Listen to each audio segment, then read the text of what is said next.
السلام عليكم ومرحبا بكم في القناة. إذا تواصلوا معي فقط عبر الواتساب، فهذه شقة للكراء في الدار البيضاء الطابق الثاني في الولفة.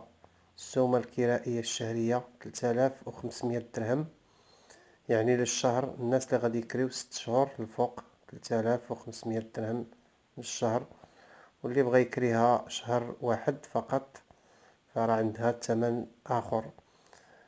تواصلوا معايا عبر الواتساب اللي مهتم، ومرحبا بالجميع.